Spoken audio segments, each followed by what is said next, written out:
This is Sunil. ఈ video సెషన్లో మనం ప్రీవియస్ ఇయర్స్ క్వశ్చన్స్ సంబంధించి అండ్ ఇప్పుడు అండ్ ఈసారి వచ్చే ఛాన్స్ ఉన్న క్వశ్చన్స్ ఈ రెండు క్వశ్చన్స్ క్లబ్ చేసి బేసిక్ నుంచి సో ఒక స్టూడెంట్ ఉండొచ్చు ఏమీ రాదు సో ఐబీ కోర్స్ అది చేయలేదు ఎంసెట్ ఎలాగా అని భయపడుతున్న ఆ స్టూడెంట్ దగ్గర నుంచి కూడా జీరో లెవెల్ నుంచి ఉన్న వాళ్ళకు కూడా అర్థమయ్యే విధంగా మన ఎక్స్ప్లెనేషన్స్ ఉండబోతున్నాయి. సో బేసిక్ కాన్సెప్ట్ ట్రిక్ అలాగే ఎక్స్ప్లెనేషన్స్ మూడు కంబైన్ చేసి క్లబ్ చేసి అందించబోతున్నాం. అండ్ ఈ చాప్టరే కాకుండా ఇంకా మిగతా చాప్టర్స్ కావాలంటే కింద డిస్క్రిప్షన్లో ఉన్నాయి. సో ఆ వీడియోస్ లింక్స్ క్లిక్ చేయండి, ఖచ్చితంగా మీకు చాలా హెల్ప్ అవుతాయి. సో ఆల్ టైప్స్ అంటే వెయిటేజ్ మెయిన్గా పెట్టుకున్నాం అండ్ సార్ ఎక్స్పెక్ట్ ఏది అని వర్క్ హార్డ్ చేసి మీకు అందిస్తున్నాం కాబట్టి ఖచ్చితంగా ఛానల్ సబ్స్క్రైబ్ చేసుకోండి అండ్ ఈ ఇన్ఫర్మేషన్ కూడా మీ ఫ్రెండ్స్కి కూడా షేర్ చేయండి. సో టాపిక్లోకి వెళ్దాం. Structure of ClF3, the number of lone pairs of electrons on central atom Cl is. ఇలా ఉన్నప్పుడు మనము క్లోరిన్ అండ్ ఫ్లోరిన్ ఒక అవుటర్ మోస్ట్ కాన్ఫిగరేషన్స్ చెక్ చేసుకోవాలి. ఇలా మనకి ఏ కాంపౌండ్ ఇచ్చినా మనం చెక్ చేసుకోవాలి. అయితే క్లోరిన్కి ఒకటి హాఫ్ ఫీల్డ్ ఉంది, ఫ్లోరిన్ కూడా ఒకటి హాఫ్ ఫీల్డ్ ఉంటుంది. అయితే చూడండి ఇక్కడ 3 ఫ్లోరిన్స్ ఉన్నాయి, 3 ఫ్లోరిన్స్కి ఒక్కొక్కటి హాఫ్ ఫీల్డ్ ఉన్నాయి. అయితే మనకి ఇక్కడ క్లోరిన్ ఏమవుతుందంటే గ్రౌండ్ స్టేట్ నుంచి ఎక్సైటెడ్ స్టేట్కి వెళ్ళి 3 హాఫ్ ఫీల్డ్ వస్తాయి.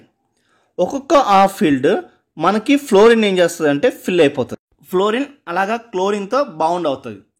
అయితే ఇక్కడ ఆల్రెడీ ఫిల్డ్గా ఉన్నవి ఎన్ని ఉన్నాయి చూడండి, 1 and 2 ఇలాగా 2 ఆల్రెడీ ఫిల్డ్, ఇలా ఆల్రెడీ ఫిల్ అయి ఉన్నవి మనం లోన్ పేర్స్గా కన్సిడర్ చేస్తాం.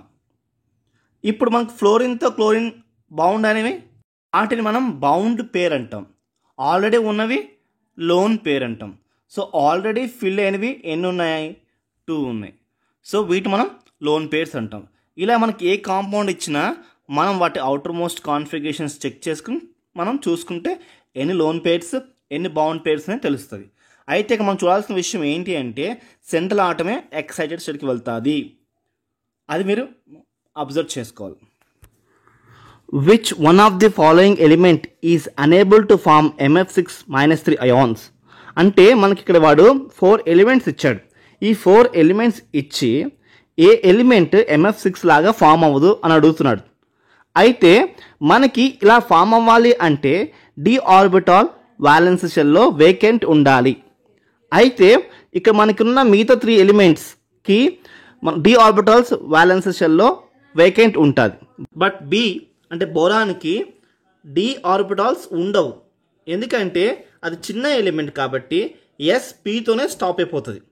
ఈ అల్యూమినియం, గేలియం, ఇండియం ఇవన్నీ ఏంటంటే పెద్ద ఎలిమెంట్స్, వీటికి ఛాన్సెస్ ఉంటాయి. మనము ఇచ్చిన ఎలిమెంట్స్తోని ఏవి చిన్న ఎలిమెంట్స్ చూసుకుని దాంట్లో డి ఆర్బిటాల్ ఉంటుందో లేదో చూసుకుంటే మనము ఈజీగా ఇలాంటి క్వశ్చన్స్కి ఆన్సర్ చేయగలుగుతాం. సో ఇది కోవాలెన్సీ అనేది బిహైండ్ 4 వెళ్ళలేదు కాబట్టి మనకి MF6 లాగా అంటే BF6-3 అయాన్స్ ఫామ్ అవ్వదు. సో మన ఆప్షన్ ఏంటి, బోరాన్ అంటే B cannot form like a MF6-3 ion. Considering Ellingham diagram, which of the following metal can be used to reduce alumina? So Ellingham డయాగ్రామ్ని బేస్ చేసుకుని ఈ కింద ఇచ్చిన 4 మెటల్స్లో ఏది అల్యూమినాని రెడ్యూస్ చేయగలుగుతుంది? ఎల్లింగం డయాగ్రామ్ అంటే ఇట్స్ ఎ గ్రాఫికల్ రిప్రజెంటేషన్, అదొక గ్రాఫికల్ రిప్రజెంటేషన్. ఒక కాంపౌండ్ యొక్క స్టెబిలిటీని, టెంపరేచర్ యొక్క రిలేషన్ని, ఆ రెండింటి యొక్క రిలేషన్ రిప్రజెంటేషన్ చేసే ఒక గ్రాఫికల్ రిప్రజెంటేషన్ అనమాట. సో దాన్ని బేస్ చేసుకుని అల్యూమినాని ఎవరు రెడ్యూస్ చేయగలుగుతారు? సో ఒక కాంపౌండ్ రెడ్యూస్ చేయాలంటే ఆ అవతలి కాంపౌండ్ దానికన్నా ఎక్కువ రియాక్టివిటీ అయ్యి ఉండాలి. సో కింద ఇచ్చిన ఆప్షన్స్లో మెగ్నీషియమే అల్యూమినా కన్నా ఎక్కువ రియాక్టివిటీ చూపిస్తుంది. So magnesium shows more reactivity than the alumina. So our answer is magnesium. Clear students మనం నెక్స్ట్ క్వశ్చన్ చూద్దాం. The correct order of atomic radii in group 13 elements is అని క్వశ్చన్ ఇచ్చాడు. అంటే 13 గ్రూప్ ఎలిమెంట్స్ యొక్క atomic radius అన్నది మనకి ఆర్డర్లో ఈ కింద ఇచ్చిన 4 ఆప్షన్లో ఏ ఆర్డర్లో కరెక్ట్గా ఉంది? యాక్చువల్ 13 గ్రూప్ ఎలిమెంట్స్ని బోరాన్ గ్రూప్ అని కూడా అంటారు, 3A గ్రూప్ ఎలిమెంట్స్ అని కూడా అంటారు. సో వీటి ఆర్డర్ ఎలా ఉంటుందంటే boron, gallium, aluminium, indium, thallium ఆర్డర్లో ఉంటుంది.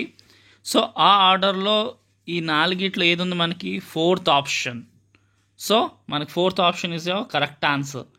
ఈ బోరాన్ గ్రూప్ ఎలిమెంట్స్కి ఎకోసిస్టంలో కూడా బయాలజికల్ రోల్ చాలా మంచి రోల్ ఉంది, కీ రోల్ ఉంది. మనం బోరాన్ గ్రూపే కాదు మిగతా అన్ని గ్రూప్ ఎలిమెంట్స్ యొక్క ఈ అటామిక్ ర్యాడీని కరెక్ట్ ఆర్డర్లో చదివి పెట్టుకోవడం చాలా మంచిది మనకి. సో ఏ ఆర్డర్ని అడగచ్చు. సో మనం ఇక్కడ బోరాన్ గ్రూప్ ఆర్డర్ మాత్రం ఇప్పుడు ఈజీగా మెమరైజ్ చేసుకోండి. Boron, gallium, aluminium, indium, thallium ఈ ఆర్డర్లో అటామిక్ రేడియస్ అన్నది ఇంక్రీజ్ అవుతూ వెళ్తుంది. Clear students? మనం నెక్స్ట్ క్వశ్చన్ చూద్దాం. Which oxide of nitrogen is not a common pollutant introduced in to the atmosphere both due to natural and human activity? అంటే కింద ఇచ్చిన ఈ 4 వీటిల్లో ఏ oxide of nitrogen common pollutant కాదు? పొల్యూటెంట్ అంటే ఏంటి? విచ్ కాసెస్ పొల్యూషన్, ఏదైతే పొల్యూషన్కి కారణమో దాన్ని పొల్యూటెంట్ అంటాం. సో కింద ఇచ్చిన 4 వీటిల్లో ఏది కామన్ పొల్యూటెంట్ కాదు? N2O5 ఇది కామన్ పొల్యూటెంట్ కాదు. న్యాచురల్గాను హ్యూమన్ యాక్టివిటీస్ వల్లను ఇది అంత ఈజీగా ప్రొడ్యూస్ అయ్యే పొల్యూటెంట్ కాదు. మిగతా 3 మాత్రం చాలా common pollutants. Clear students? So next question చూద్దాం. Which of the following molecules represents the order of hybridization sp2 sp2 sp sp from left to right atoms? So కింద ఇచ్చిన ఈ 4 మాలిక్యూల్స్లో ఏ మాలిక్యూల్ లెఫ్ట్ నుంచి రైట్కి వెళ్తున్నప్పుడు ఈ హైబ్రిడైజేషన్ ఫాలో అవుతుంది? Second option 2 CH2 double bond, CH single bond, C triple bond, CH. So ఈ కింద చూపించిన ఫార్ములా బేస్డ్ ఆన్ కూడా మనం ఫైండ్ చేసుకోవచ్చు. Number of orbitals required in hybridization is equal to number of sigma minus bonds around each carbon atom. Carbon చుట్టూ ఎన్ని atoms ఉన్నాయి and దాని లోపల ఎన్ని సిగ్మా బాండ్స్ ఉన్నాయి దాని బేస్డ్ ఆన్ మనకి number of orbitals required hybridization value వస్తుంది. ఓకే స్టూడెంట్స్, మనం నెక్స్ట్ క్వశ్చన్ చూద్దాం. Iron carbonyl FeCO5 is trinuclear or mononuclear, tetranuclear, dinuclear? So ఈ ట్రైన్యూక్లియరా, మోనోన్యూక్లియరా, టెట్రాన్యూక్లియరా అని మనకి ఎలా తెలుస్తుందంటే ఒక కాంప్లెక్స్ కాంపౌండ్లో దాని సెంటర్ మెటల్ ఆటమ్ బేస్ చేసుకుని అవి మోనోన్యూక్లియరా, డైన్యూక్లియరా అని క్లాసిఫై చేయడం జరుగుతుంది. ఇక్కడ మన కాంపౌండ్ చూడండి FeCO5. దీంట్లో సెంట్రల్ ఆటమ్ Fe మాత్రమే, అంటే ఒకటే ఉంది, అంటే ఇది మోనోన్యూక్లియర్. మనకి కాన్సెప్ట్ అర్థం కావడానికి కూడా మనకి కింద మిగతా 2 ఎగ్జాంపుల్స్ ఇవ్వడం జరిగింది చూడండి. CO2, CO8 అక్కడ చూడండి సెంట్రల్ ఆటమ్ 2 ఉన్నాయి, COలు 2 ఉన్నాయి, అంటే డైన్యూక్లియర్. ఇంకోటి నెక్స్ట్ ఎగ్జాంపుల్ చూడండి Fe3CO12 ఇక్కడ సెంట్రల్ ఆటమ్ Fe ఎన్ని ఉన్నాయి? 3 ఉన్నాయి, అంటే ట్రైన్యూక్లియర్. సో ఈ విధంగా ఒక కాంప్లెక్స్ని మోనోన్యూక్లియర్, ట్రైన్యూక్లియర్, టెట్రానా అన్నది మనం ఈజీగా క్లాసిఫై చేయొచ్చు. When initial concentration of the reactant is double, the half-life period of a zero order reaction is. ఎప్పుడైతే ఒక రియాక్టెంట్ యొక్క కాన్సన్ట్రేషన్ని మనం డబుల్ చేస్తామో అప్పుడు జీరో ఆర్డర్ రియాక్షన్ యొక్క హాఫ్ లైఫ్ పీరియడ్ ఏమవుతుంది? సో తెలియంటే ఫస్ట్ మనం half life period of zero order reaction యొక్క ఫార్ములా తెలుసుకోవాలి. T12 is equal to A0/2K. A0 అంటే ఇనిషియల్ కాన్సన్ట్రేషన్. ఇప్పుడు ఇనిషియల్ కాన్సన్ట్రేషన్ x అనుకుందాం, డబల్ చేస్తే 2x, అంటే ఏంటి మనకి హాఫ్ లైఫ్ కూడా డబల్ అవుతుంది. అంటే ఇనిషియల్ కాన్సన్ట్రేషన్ ఒక రియాక్టెంట్ యొక్క ఇనిషియల్ కాన్సన్ట్రేషన్ కనుక మనం డబల్ చేస్తే దాని యొక్క half life of a zero order reaction కూడా డబుల్ అవుతుంది. Is it clear students? Next question చూద్దాం students. Consider the following species Cn+, Cn-, NO and Cn. Which one of these will have the highest bond order? So ఈ ఇచ్చిన 4 స్పీషియస్లో ఏ కాంపౌండ్కి highest bond order ఉంటుంది అన్నది మన question. So bond order జనరల్గా మనం ఎలా చేస్తామంటే based on bonding electrons and bonding molecular orbital based on and anti bonding molecular orbital electrons based on ఫార్ములాతో మనం చేయడం జరుగుతుంది. చూడండి, bond order is equal to half of NB minus NA. అంటే bond order is nothing but half of difference between electrons present in bonding orbital and electrons present in anti-bonding orbital. ఈ ఫార్ములాతో కాకుండా easy ట్రిక్గా మనం అంతకుముందు మన ఛానల్లో ఒక video అన్నది post చేసాం. ఆ వీడియో చూస్తే మీకు బాండ్ ట్రిక్కీగా చేయడానికి చాలా ఈజీగా ఉంటుంది. సో ఆ వే ఏంటో చూడండి. మనకిచ్చిన ఎలిమెంట్స్లో ఉన్న నెంబర్ ఆఫ్ ఎలక్ట్రాన్స్ కౌంట్ చేసుకుని అది ఈ చార్ట్ బేస్డ్ ఆన్ చూసుకుంటే చాలా ఈజీగా ఉంటుంది. అలా చూసుకుంటే సిఎన్ మైనస్ చూసుకోండి, కార్బన్లో ఎన్ని ఎలక్ట్రాన్స్ ఉంటాయి 6 అండ్ నైట్రోజన్లో 7 అండ్ దానికి ఒక మైనస్ ఉంటే +1 వేసుకోవాలి. సో 6 + 7 + 1 ఎంత వచ్చింది చూడండి 14. సో ఈ చార్ట్ బేస్డ్ ఆన్ దాని నెంబర్ చూసుకోండి 3. సో మిగతా స్పీషియస్కి 3 కన్నా తక్కువ ఉంటుంది. సో మన కరెక్ట్ ఆన్సర్ సిఎన్ మైనస్, అదే highest bond order. Clear students? మన నెక్స్ట్ క్వశ్చన్ చూద్దాం students. Magnesium reacts with an element to form an ionic compound if the ground state electronic configuration of X is 1s2, 2s2, 2p3. The simplest formula for this compound is, so మనకి magnesium ఏదో ఒక element X అనే ఎలిమెంట్తో react అయింది అనుకోండి, దాన్ని electronic configuration ఇచ్చాడు. So ఆ electronic configuration based on మనము ఈ రెండు కాంపౌండ్స్ కలిపిన ఒక సింపులెస్ట్ ఫార్ములాని చెప్పమంటున్నాడు. సో ఎలక్ట్రానిక్ కాన్ఫిగరేషన్ వేసుకోండి, దీన్ని బట్టి దీని వ్యాలెన్సీ ఎంత అని తెలుస్తుంది 3, మెగ్నీషియం వ్యాలెన్సీ ఎంత 2. సో క్రిస్ క్రాస్ మెథడ్ వైజ్గా చూసుకుంటే Mg3x2. So our answer is option 4 Mg3x2. ఈ విధంగా మన criss cross method based on చేసుకుని మనం సింప్లెస్ట్ ఫార్ములాస్ అని తెలుసుకోవచ్చు. సో మన నెక్స్ట్ క్వశ్చన్ చూద్దాం students. Which of the following compounds can form a zwitterion? ఈ కింద ఇచ్చిన 4 కాంపౌండ్స్లో ఏ కాంపౌండ్ జ్విట్టర్-అయాన్ ఫార్మ్ చేసుకోగలుగుతుంది? సో అసలు కింద కాంపౌండ్స్లో ఏది జ్విట్టర్-అయాన్ అన్న విషయం తెలుసుకునే ముందు అసలు జ్విట్టర్-అయాన్ అన్న టర్మ్కి మీనింగ్ ఏంటో చూద్దాం.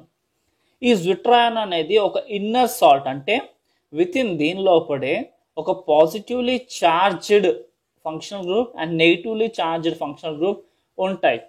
సో దానివల్ల ఏమవుతుంది, ఓవరాల్గా వాటి యొక్క చార్జ్ 0 ఉంటుంది. సో V4లో మనకి గ్లైసిన్ జ్విట్టర్-అయాన్ చూడండి, గ్లైసిన్ ఎలా దీంట్లో ఎమైన్ ఇంకా కార్బోనిల్ 2 ఫంక్షనల్ గ్రూప్స్ ఉండడం జరిగింది. సో ఈ 2 functional groups with in the ఉంటాయి. సో దానివల్ల బ్యాలెన్స్ అవ్వడం వల్ల దాని యొక్క చార్జ్ మాత్రం 0 ఉంటుంది. సో ఈ ఫార్మేషన్ చేసుకునే కాంపౌండ్ని జ్విట్టర్-అయాన్ అంటారు. ఈ 4లో అది గ్లైసిన్ మన zwitter-ion. So answer is glycine 4. Clear students? Which of the following oxides is most acidic in nature? కింద ఇచ్చిన 4 ఆక్సైడ్స్లో దేనికి ఎసిడిక్ నేచర్ ఎక్కువ ఉంది? సో మనం చూసుకుంటే option 1 BaO, option 3 MgO, option 4 CaO. ఈ 3 కూడా బేసిక్ ఇన్ నేచర్ అనమాట. అండ్ సెకండ్ ఆప్షన్ 2 అయిన BeO ఇది మాత్రం ఆంఫోట్రిక్ ఆక్సైడ్ అనమాట. సో ఈ 4లో చూసుకుంటే ఆప్షన్ 2 BeOకే ఎసిడిక్ నేచర్ ఎక్కువ ఉంటుంది. So our answer is option 2. Among the following the narrow spectrum antibiotic is? కింద ఇచ్చిన 4 ఆప్షన్స్లో ఏది నారో స్పెక్ట్రమ్ యాంటీబయోటిక్ అని అడుగుతున్నాడు. ఫస్ట్ దానికన్నా ముందు అసలు నారో స్పెక్ట్రమ్ యాంటీబయోటిక్ అంటే ఏంటో చూద్దాం. బేస్డ్ ఆన్ ది ఈ యాంటీబయోటిక్స్ ఒక టార్గెట్ దాన్ని బేస్ చేసుకుని నారో స్పెక్ట్రమ్ యాంటీబయోటిక్ కింద ఇంకా బ్రాడ్ స్పెక్ట్రమ్ యాంటీబయోటిక్ కింద క్లాసిఫై చేయడం జరిగింది. ఈ నారో స్పెక్ట్రమ్ యాంటీబయోటిక్ అంటే దీని యొక్క టార్గెట్ స్పెసిఫిక్గా ఉంటుంది. అంటే అసలు యాంటీబయోటిక్ దేనికోసం వాడతారు, బ్యాక్టీరియాని చంపడానికో లేదా దాని గ్రోత్ని స్లో డౌన్ చేయడానికో వాడతారు. సో ఈ నారో స్పెక్ట్రమ్ యాంటీబయోటిక్ అంటే పర్టిక్యులర్ బ్యాక్టీరియా మీద దీని యాక్షన్ అనేది ఉంటుంది. బ్రాడ్ స్పెక్ట్రమ్ బ్యాక్టీరియాలో దాని యాక్షన్ జనరల్గా ఉంటుంది. సో ఎప్పుడైతే మనకు కాస్టివ్ ఏజెంట్ తెలుస్తుందో ఇది చాలా బాగా యూజ్ అవుతుంది. సో ఈ 4 ఆప్షన్స్లో మన ఆన్సర్ పెన్సిలిన్ G అన్నది మన answer. So it's a narrow spectrum antibiotic. The correct order of the basic strength of methyl substituted amines in aqueous solution is. So మన కింద ఈ aqueous సొల్యూషన్ యొక్క మిథాల్ సబ్స్టిట్యూట్ అమైన్స్ అనేది ఇవ్వడం జరిగింది. వీటిలో మనకి basic strength order, correct order చెప్పమన్నాడు.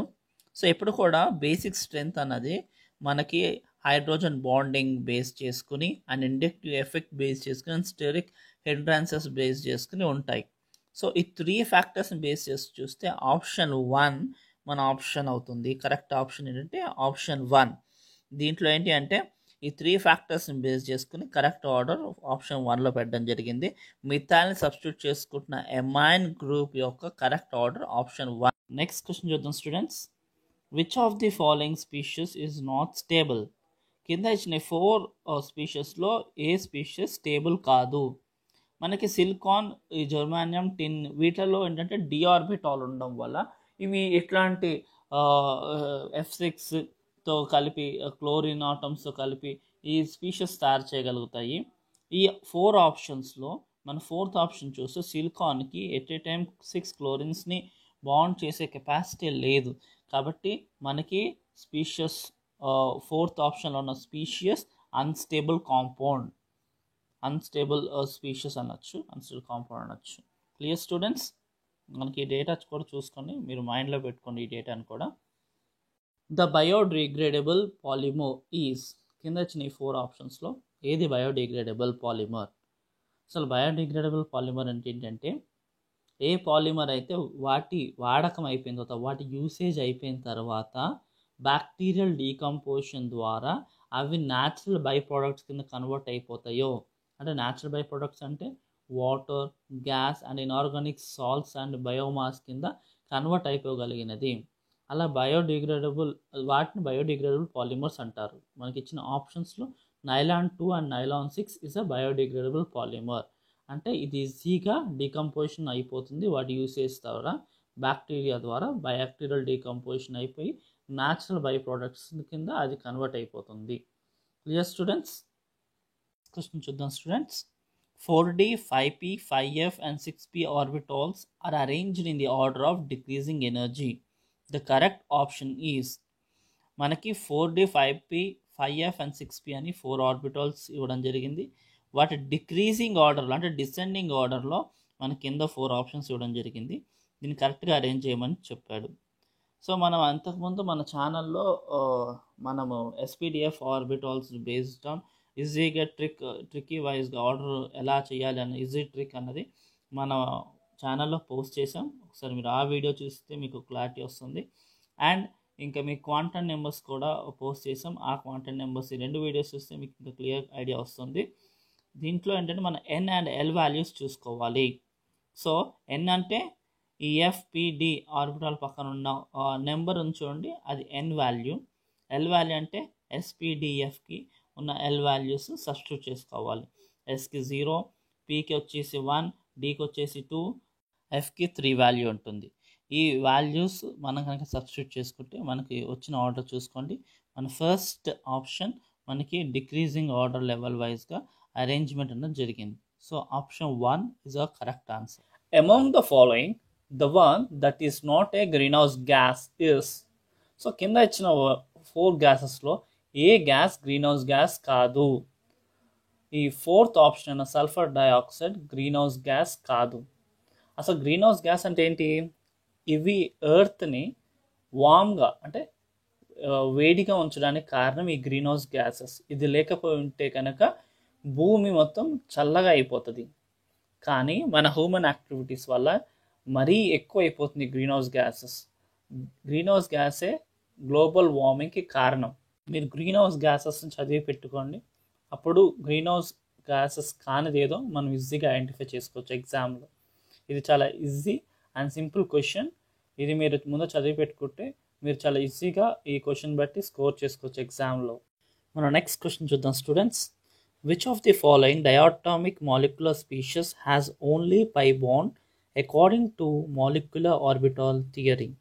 సో కింద ఇచ్చిన ఈ 4లో ఓన్లీ పై బాండ్ దేంట్లో ఉంది?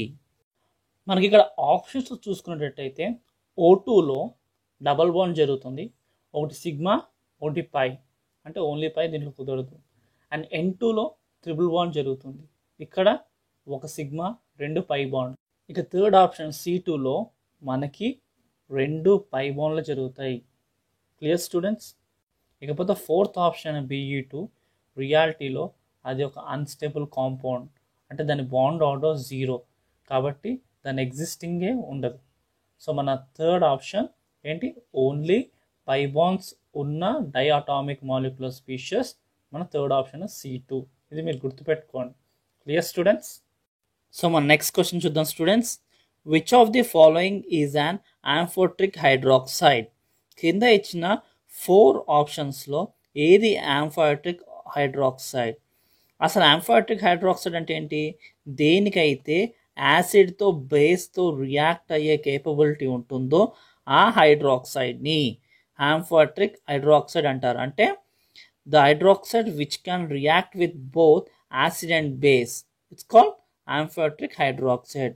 మనకి ఫోర్త్ ఆప్షన్ BeOH2 ఇది బోత్ యాసిడ్తో బేస్తో రియాక్షన్ జరపగలుగుతుంది. కాబట్టి మన option 4 is our answer, which is amphoteric hydroxide.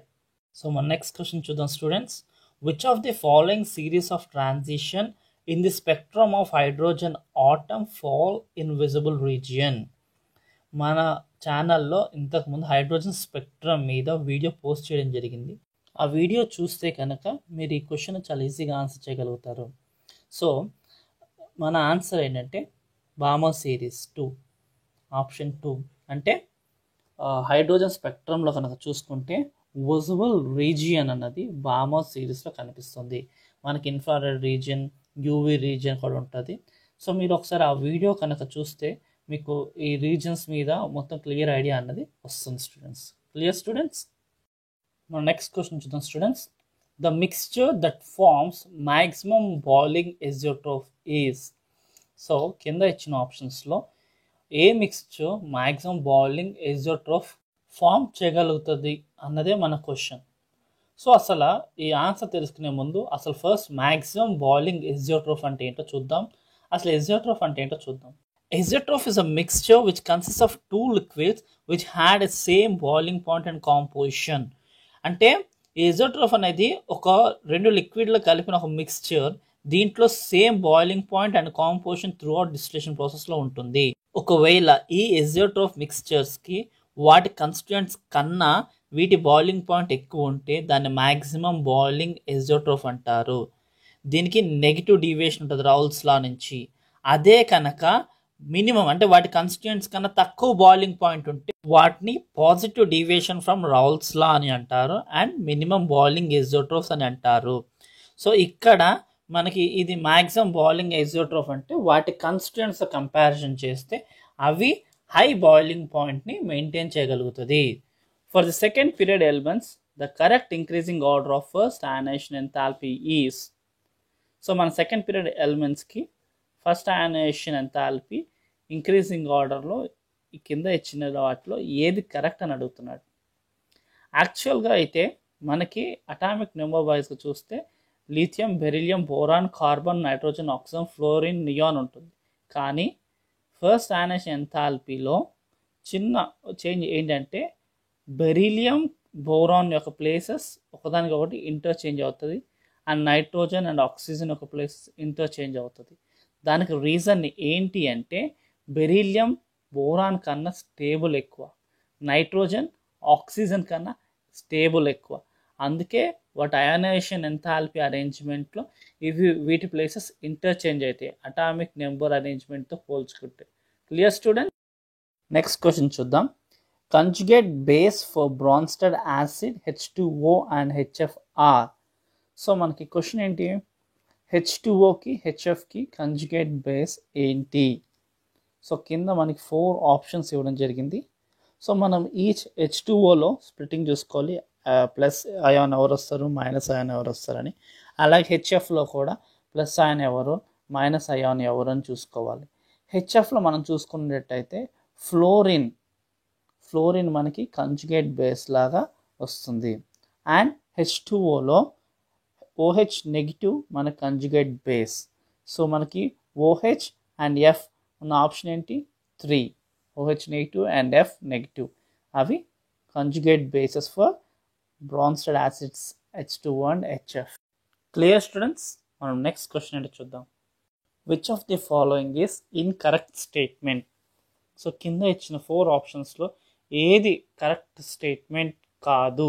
Incorrect statement ఏంటో చెప్పండి. తప్పు.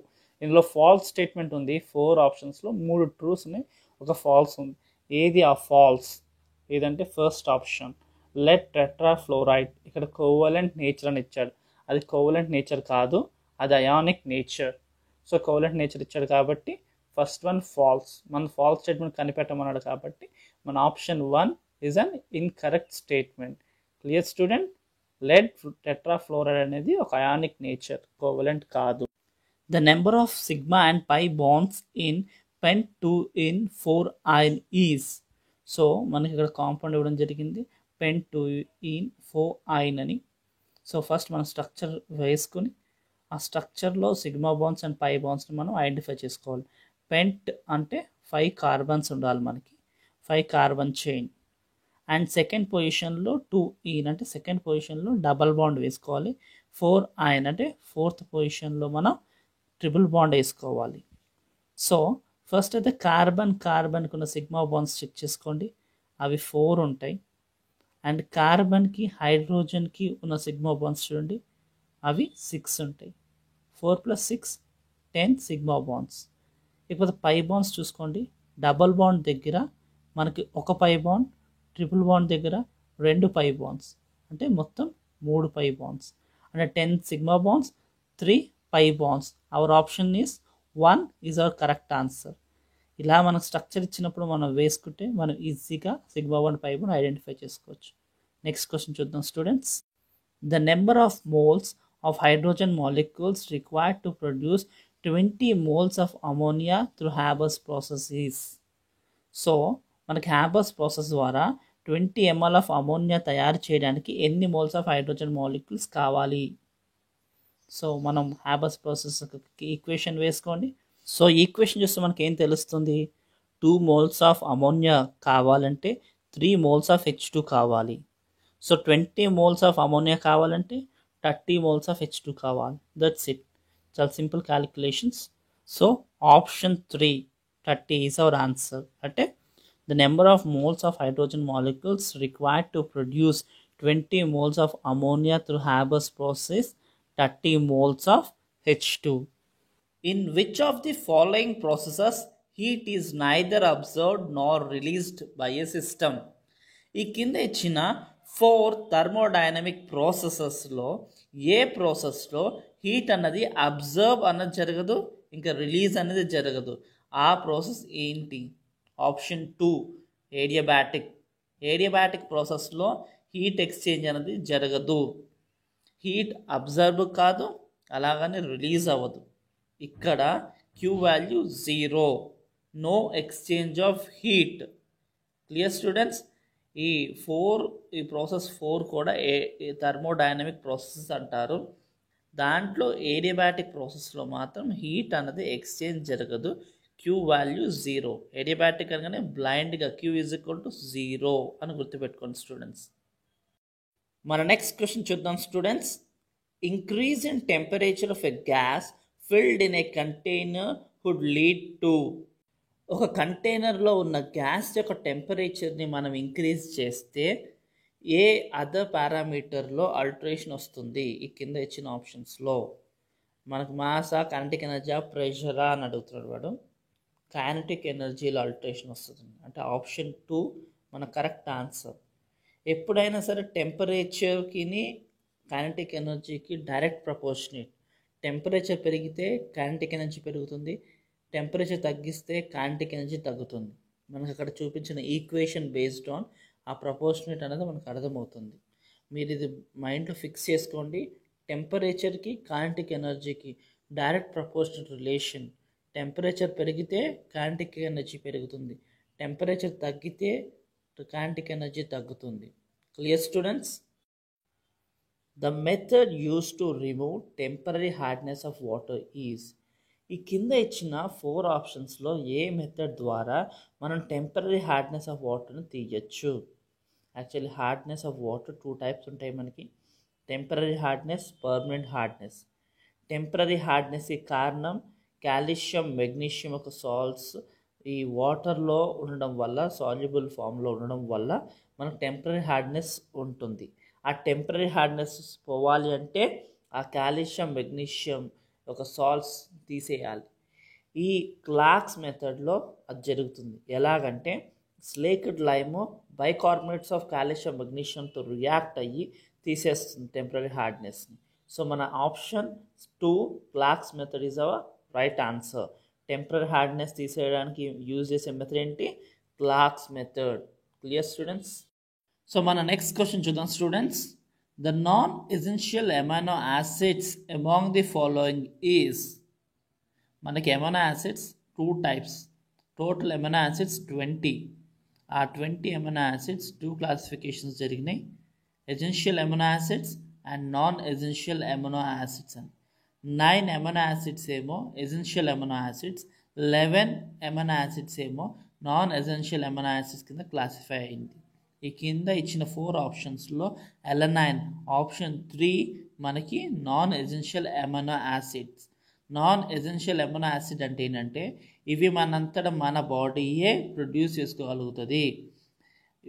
అదే ఎసెన్షియల్ అమైనో యాసిడ్ అనుకో మనం డైట్ ద్వారా బాడీకి అందించాలి. ఈ నాన్ ఎసెన్షియల్ అమైనో యాసిడ్ మనం డైట్ ద్వారా బాడీకి అందించాల్సిన అవసరం లేదు, బాడీ అంతటా బాడీయే ఇది ప్రొడ్యూస్ చేసుకోగలుగుతుంది. అర్థమైందా students? Which is the correct thermal stability order for H2E? ఈ అంటే మనకి ఎలిమెంట్స్ ఇచ్చాడు బ్రాకెట్లో. ఈ ఎలిమెంట్స్ అన్నీ కూడా గ్రూప్ 16 ఎలిమెంట్స్ అనమాట. ఈ గ్రూప్ 16 ఎలిమెంట్స్ యొక్క thermal stability order, correct order ఏంటి ఈ కింద ఇచ్చిన 4 ఆప్షన్స్లో అని మనల్ని క్వశ్చన్ అడగడం జరిగింది. సో థర్మల్ స్టెబిలిటీ గ్రూప్ 16లో ఎప్పుడూ కూడా ఆక్సిజన్ నుంచి మనం వెళ్ళే కొద్దీ తగ్గిపోతూ ఉంటుంది. అంటే ఆక్సిజన్కి ఎక్కువ థర్మల్ స్టెబిలిటీ ఉంటుంది. ఆ సల్ఫర్ నెక్స్ట్ అలా మనం దిగే కొద్దీ మొత్తం తగ్గుతూ వెళ్తుంది.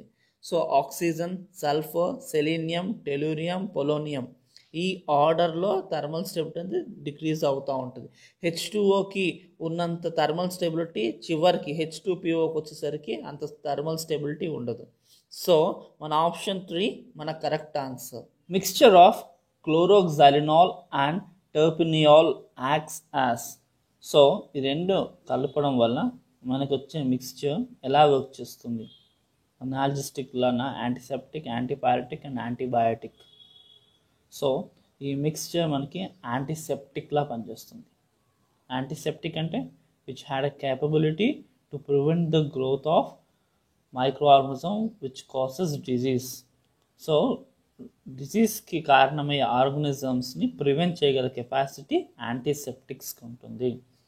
సో మన టర్మరిక్ ఉంచండి, దానికి ఉన్న లక్షణం కూడా యాంటీసెప్టికే. అలాగే ఈ mixture of chloroxylenol and terpineol acts as antiseptic. గుర్తుపెట్టుకోండి స్టూడెంట్స్. మన నెక్స్ట్ క్వశ్చన్ చూద్దాం students. The heating of phenol methyl ethers with HI produces. So phenol methyl ఈథర్ని కనుక మనం HIతో హీట్ చేస్తే ఏ ప్రోడక్ట్ వస్తుంది? కింద మనకు 4 ప్రోడక్ట్స్లో ఏ ప్రోడక్ట్ వస్తుంది అన్నది మన క్వశ్చన్. ఫినాల్ మిథాల్ ఈథర్ ఎలా ఉంటుంది? ఏ బెంజిన్ రింగ్ విత్ OCH3. ఎప్పుడైతే మనం HIతో హీట్ చేస్తామో అప్పుడు ఆ CH3ని H రీప్లేస్ చేయడం జరుగుతుంది. అప్పుడు OH అంటే మనకి ఏమొస్తుంది? Phenol. Benzene ring with OH ఏమవుతుంది? Phenol. The heating of phenyl methyl ethers with HI produces phenol. Clear students? మనం నెక్స్ట్ క్వశ్చన్ చూద్దాం. An example of a sigma bonded organometallic compound is. So మన కింద ఇచ్చిన ఈ 4 ఆప్షన్స్లో ఏ మెటాలిక్ కాంపౌండ్ సిగ్మా బాండెడ్ అయి ఉన్నది? కింద ఇచ్చిన ఈ 4 కూడా ఆర్గానోమెటాలిక్ కాంపౌండ్స్, కానీ సిగ్మా బాండెడ్ మాత్రం ఓన్లీ 1 ఉంది. అదేంటంటే option B Grignard's reagent. So option B అనే గ్రిగ్నార్డ్ రియేజెంట్లో సిగ్మా బాండెడ్ అన్నవి ఉంటాయి. So an example of sigma bonded organometallic compound is Grignard's reagent ఎలా ప్రెజెన్స్ ఏముంటుంది RMGX ఫామ్లో. Clear students? నెక్స్ట్ క్వశ్చన్ చూద్దాం students. The IUPAC name of the compound. మన కింద కాంపౌండ్ ఇచ్చాడు, దీని యొక్క IUPAC నేమ్ అన్నది అడుగుతున్నాడు. సో మనకి ఇక్కడ ఇచ్చిన కాంపౌండ్ ఒక స్ట్రక్చర్ చూస్తే మనకి ఆల్డిహైడ్ కనిపిస్తుంది, కీటోన్ కనిపిస్తుంది, ఇంకా ఆల్కీన్ కనిపిస్తుంది. సో ఈ మూడు లో మనకి IUPAC రూల్స్ బేస్డ్ ఆన్ చేసుకుని దేనికి హయ్యెస్ట్ ప్రయారిటీ ఇవ్వాలి అన్న దాన్ని బేస్ చేసుకుని మనం స్ట్రక్చర్స్ అన్నది రాసుకోవచ్చు. మనకి నెంబరింగ్ అన్నది ఆ ప్రయారిటీ బేస్డ్ ఆన్ చేసుకుని మనకి ఉంటుంది కాబట్టి ఫస్ట్ ఆ ప్రయారిటీ అన్నది చూసుకోవాలి. ఫస్ట్ మనకి ఈ మూడిట్లో ఆల్డిహైడ్, కీటోన్, ఆల్కీన్లో ఆల్డిహైడ్కి హయ్యెస్ట్ ప్రయారిటీ ఉంటుంది. సో ఆ ప్రయారిటీ బేస్డ్ ఆన్ చూస్తే మన ఆప్షన్ 1 అయినా 3 కీటో 2 మిథాల్ హెక్స్ 4 ఇనాల్ అన్నది మన IUPAC కాంపౌండ్ యొక్క name. Clear students? Next question చూద్దాం students. Which of the following is dependent on temperature? మన కింద 4 యూనిట్స్ ఆఫ్ కాన్సన్ట్రేషన్ ఇవ్వడం జరిగింది. ఈ 4 యూనిట్స్ ఆఫ్ కాన్సన్ట్రేషన్లో ఏ కాన్సన్ట్రేషన్ టెంపరేచర్ డిపెండెంట్ అయ్యి ఉంటుంది? Option B molarity. Option B molarity అన్నది వాల్యూమ్ని బేస్ చేసుకుని ఉంటుంది అది. సో వాల్యూమ్ ఆఫ్ సొల్యూషన్ ఎప్పుడు కూడా టెంపరేచర్ డిపెండెంట్ కాబట్టి మనకి which of the following is dependent on temperature అంటే ఆప్షన్ బి మోలారిటీ. సో చూడండి ఇక్కడ ఎక్స్ప్లెనేషన్ కూడా ఇవ్వడం జరిగింది. Molarity includes volume of solution which can change with change in temperature. So క్లియర్గా అర్థమైంది అనుకుంటున్నాను. చెప్పిన ఇంట్రడక్షన్ కానీ ప్రీవియస్ ఇయర్స్ క్వశ్చన్స్ కానీ అండ్ ఎలా వస్తుంది అని. ఐ హోప్ నెక్స్ట్ వీడియోలో ఇంకో క్లాస్తో మళ్ళీ కలుద్దాం. అండ్ ఖచ్చితంగా ఈ వీడియోని లైక్ చేయండి, షేర్ చేయండి అండ్ ఖచ్చితంగా సబ్స్క్రైబ్ చేసుకోండి. Thank you for watching.